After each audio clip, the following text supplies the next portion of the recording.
Morning coffee? Check. Good weather? Oh, check. Sense of self-worth? Check.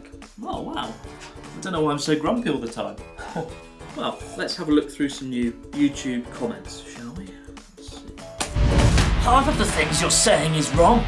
You sound stupid, arrogant and ignorant. Learn something about the country, then make those videos. People like you do not make sense.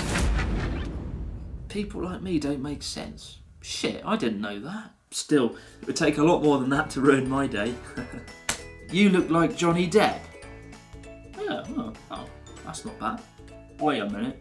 You look like Johnny Depp, fused with Frankie Muniz?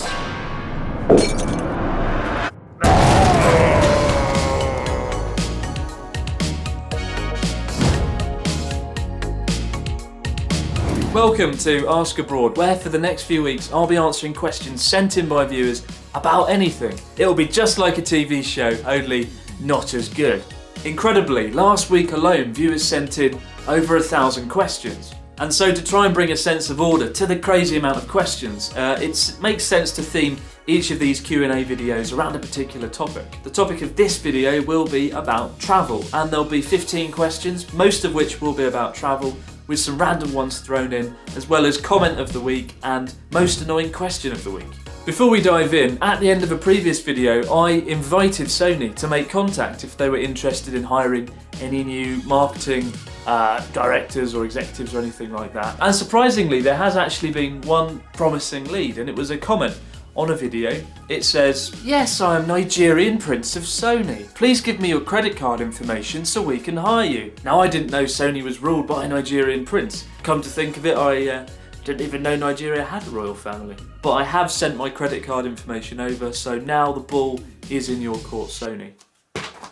Okay, so John says, we're off to Japan from the UK in 3 weeks. What's one of the first must-do things when we hit Tokyo? There are 3 things you should do. Number 1, get a sense of how insanely big Tokyo is by going up Tokyo Tower. It makes even London look genuinely small, and the view from Tokyo Tower is probably the best in all of Tokyo in my opinion, as it's right immersed in the centre of Tokyo and you have a great 360 view.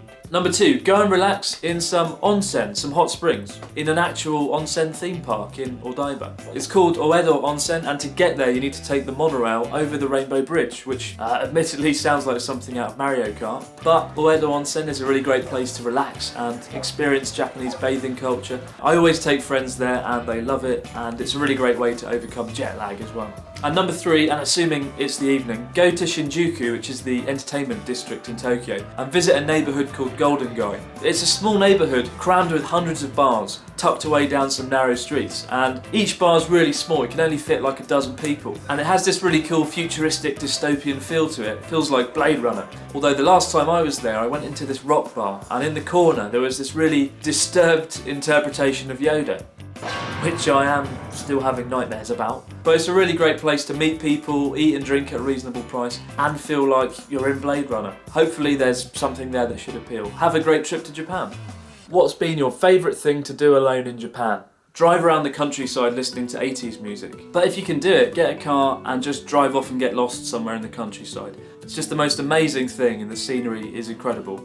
And if you can have some 80s music as well, then you're on the right track. What cities or places do you recommend to visit in Japan in a 1 to 2 week schedule?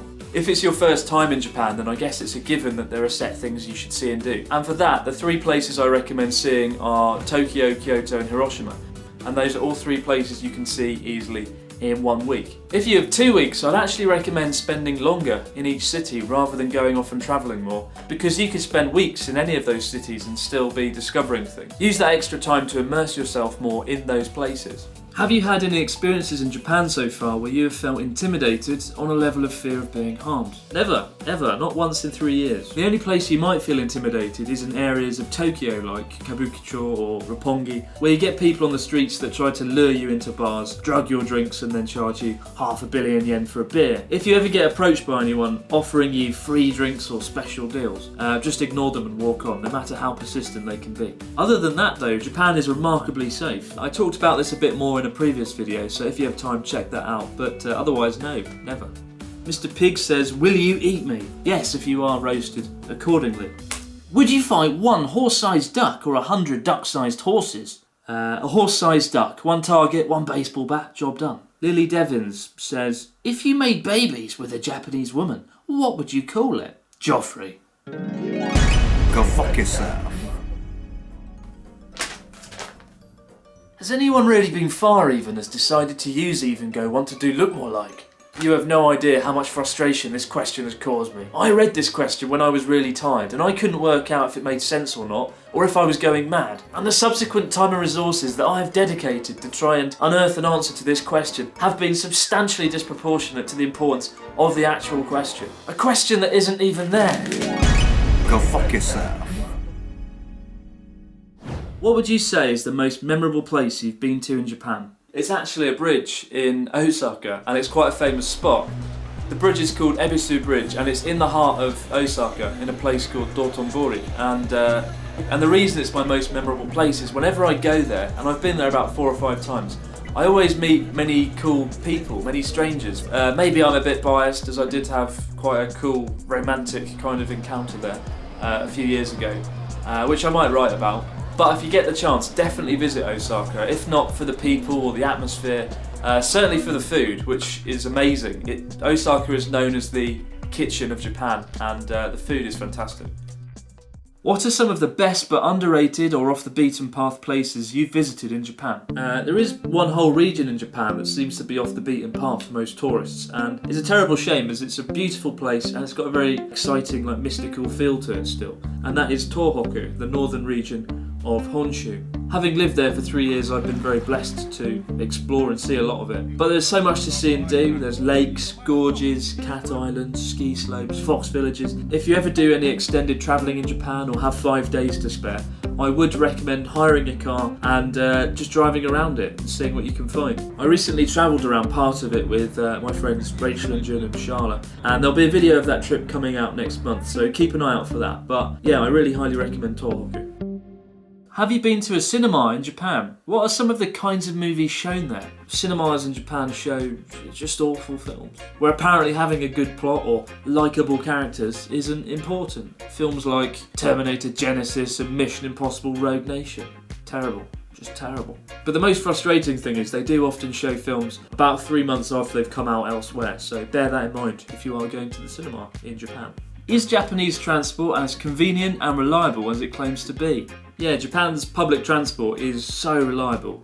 Everything runs with militant-like efficiency. In recent years, Japan's got some low-cost carriers such as Peach, which are really good for flying around the country at a low price. And buses as well are another way. Wheeler Express is quite a good one, and they're easy to get around with. If you're in a major city and you're going to be travelling a lot by train, which you probably are, I would recommend getting one of these. This is a Suica card, and you just tap it on top of the machines when you pass through train stations, and it's a lot easier than playing around with tickets all day.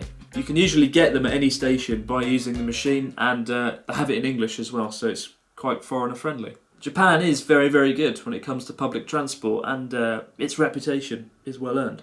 What's your favourite place in Japan? I guess there are 2 places. Number 1, Osaka in general, as I've already explained. And number 2, there's a spot on a mountain overlooking the volcano Mount Chokai, which is the tallest volcano in Tohoku. And I often just go there and sit and relax, because on one side I have the Sea of Japan and on the other I have this amazing volcano and all these mountains and stuff. And if you are wondering what it looks like, it's the opening to one of the weight loss videos. So I can go there when I'm stressed and just forget about everything and just stare at this amazing 2,200 metre volcano.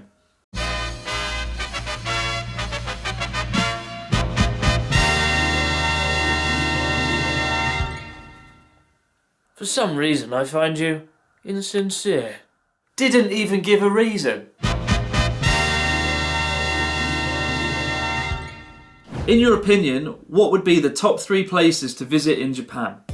Number 1 would be Tohoku region in general, just due to its beautiful scenery, good food, and you can just get lost in it and have this real sense of discovery. And there's lots of hot springs as well. Number 2, Osaka, just because it's the most funnest, brilliantest, bestest city in Japan. The atmosphere, the people, the food, it's all the best parts of Japan rolled into one. That's number 2. And number 3, the inland sea of Japan between Shikoku and Honshu. And the best way to see it is by bicycle. No, I'm not crazy. There's actually a chain of islands that you can cycle across. There's a 100-kilometre cycle route that goes across a chain of islands in the inland sea. It goes from Onomichi in Honshu to Imabara in Shikoku. You can do it in one day, and you can rent bikes for about 1,000 yen. So it's very convenient as well. And I did it in August with a friend, and it was just really beautiful scenery, all the rice fields, mountains, fishing ports you go through. It's called the Shimanami Kaido, and I've put the details in the description box below. But 10 out of 10 do it. It is amazing and a lot more fun and rewarding than climbing Mount Fuji in my opinion. Even if I did get mild sunstroke by choosing to wear a bandana instead of a hat on a day when it was 36 degrees. Learn from my stupid mistakes. But those are the 3 places I recommend seeing overall. In Japan right now and here until the last day of September, got any tips for things to do in Tokyo? Oh, by the way, a few months ago I asked you where I could do the Wanko Soba Challenge. You politely replied that it was in Morioka, so I took a day trip there. Many thanks for that 75 bowls. First off, well done on those 75 bowls of noodles. I'm not bitter about being beaten again. So get up at 6 AM and then just walk around Tokyo for the next 12 hours. Try and do it with a clear mind. Like, try and notice everything around you as much as you can, almost in a meditative state. And every hour, try and take 5 really good pictures. By the end of the day, you'll have seen an insane amount of Tokyo, and you'll have 60 pictures to help you recall the journey. And then profit from the whole thing by writing an article about your journey, using all the pictures, and give it a bold, slightly pretentious name, something like A Moment of Tokyo. No, Tokyo Moment. Yes. Good luck, Benjamin. I believe in you.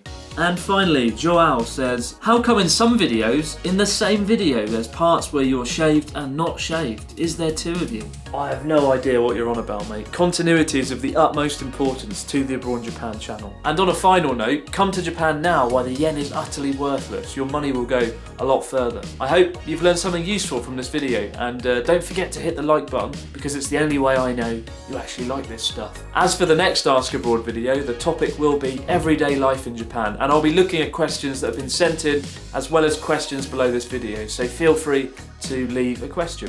Thanks again for watching. I'm off now to learn how to be sincere, except I'm not.